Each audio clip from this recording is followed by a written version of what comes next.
The story of Julius Caesar's betrayal is one of the most famous events in the history of ancient Rome, a tale filled with intrigue, ambition, and the tragic consequences of political maneuvering.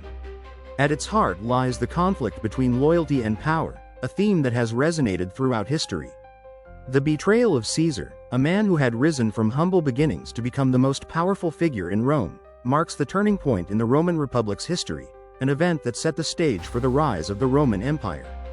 Julius Caesar was born into the patrician Julian family, which, despite its noble name, had fallen into relative obscurity by the time of his birth.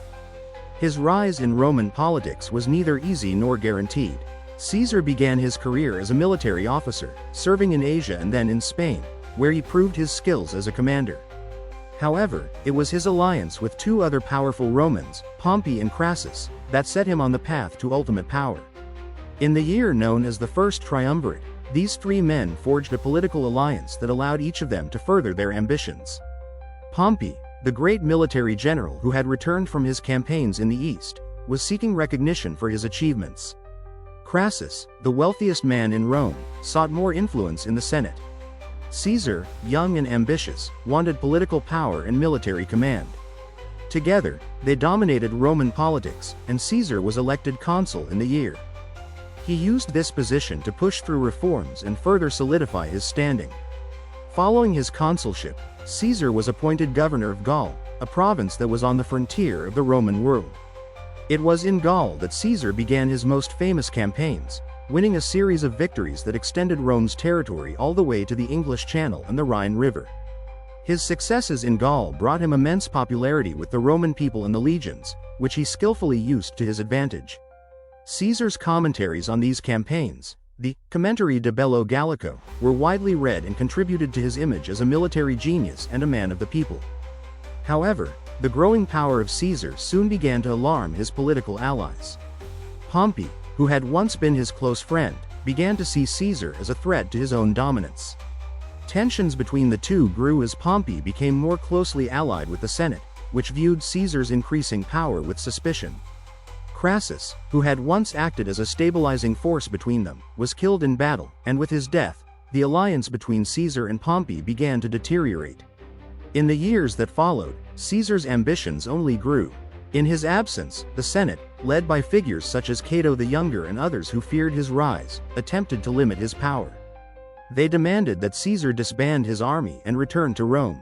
Caesar, seeing the Senate as a body that could no longer represent the people's interests, refused.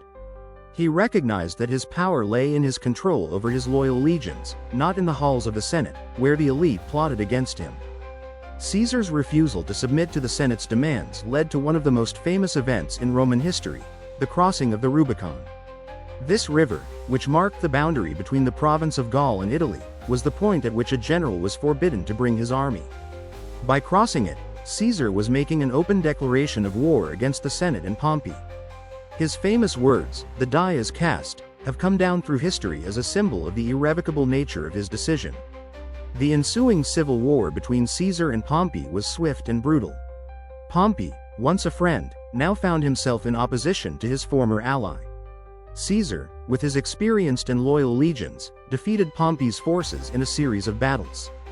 Pompey fled to Egypt, where he hoped to find refuge.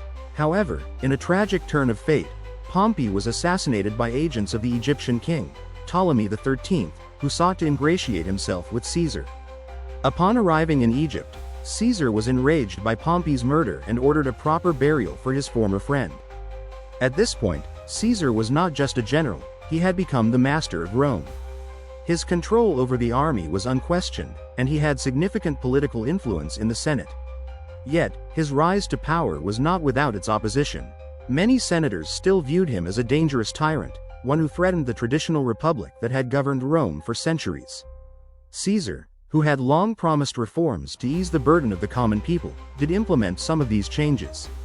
He passed laws to provide land for veterans, to redistribute grain, and to offer more citizens the opportunity to participate in the political process.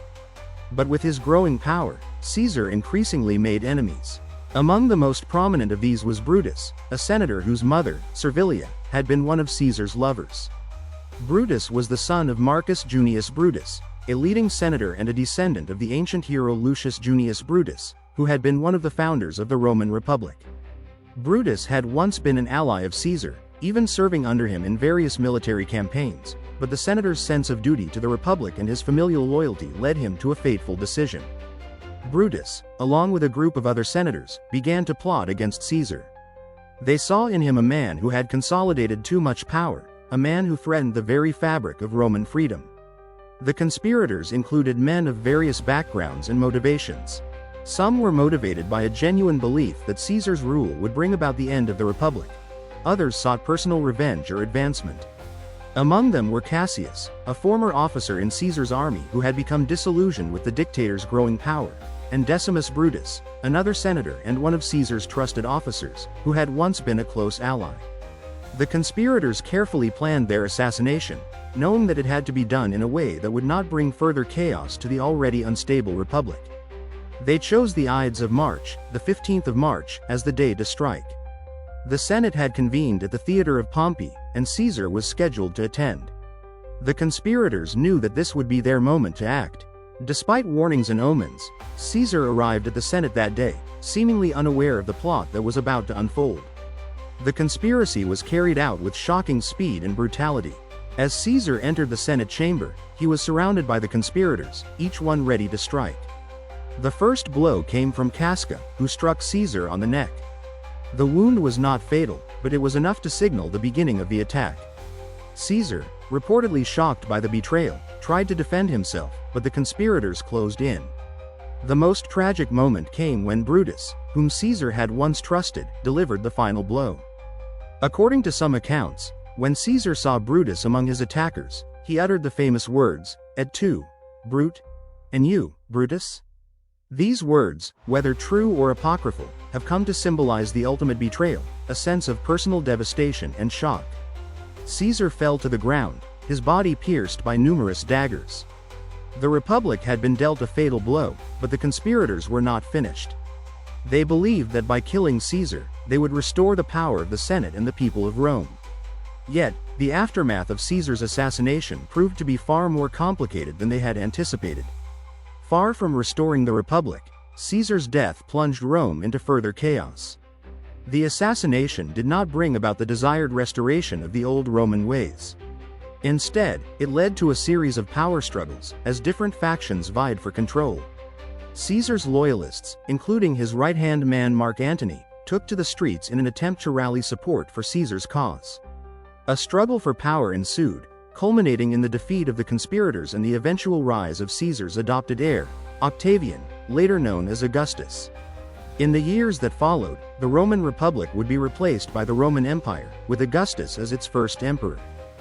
The betrayal of Julius Caesar remains one of history's most significant moments, not only for the dramatic end it marked to his life but also for the profound impact it had on the course of history.